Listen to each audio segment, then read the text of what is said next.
মিষ্টি শাক এবং তেতো শাক, এই দুই ধরনের পাটের শাক দিয়ে একটি শাক ভাজি করেছি। শাকটা এতটা টেস্টি হবে আসলে রান্না করার আগে বুঝতে পারিনি।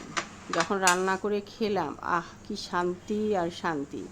এই যে দেখতে পাচ্ছেন, আমি কিন্তু এখন পাটের শাক দিয়ে গরম গরম ভাত খাচ্ছি। সেই শান্তি। তো এরকম পাটের শাক দিয়ে ভাত কিন্তু আমার মা ভীষণ পছন্দ করতেন এবং এখনও করেন। পাটের শাক হলে আমার মাকে দেখি আর মানে অন্য কোনো কিছুর তার আর কোনো প্রয়োজন নেই। অন্য তরকারি তো নেবেই না, শুধু শাক দিয়েই সব ভাত সম্পূর্ণ করবে খাওয়া। তো আমি মনে হয় একটু আমার মার মতোই হয়েছি।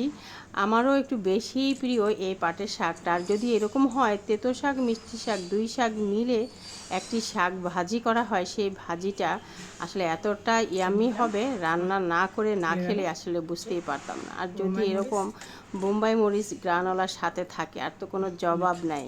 আহা, সেই স্বাদ। আমার মতন এমন কার কার পছন্দ পাটের শাক, নিশ্চয়ই কমেন্ট বক্সে কমেন্ট করতে কিন্তু একদমই ভুলবেন না। সবার কমেন্টস দেখতে চাই, কার কার পছন্দ আমার মতো পাটের শাক। এরকম দুই ধরনের শাক কিনে এনে একটা শাক ভাজি কিন্তু করতে পারেন, যেমনটা আমি করেছি। তো কেনার আগে কিন্তু আমি আসলে বুঝতেই পারিনি দুই ধরনের শাক মানে তেতো শাক এবং মিষ্টি শাক একসাথে করে ভাজি করলে যে এতটা টেস্টি হয়।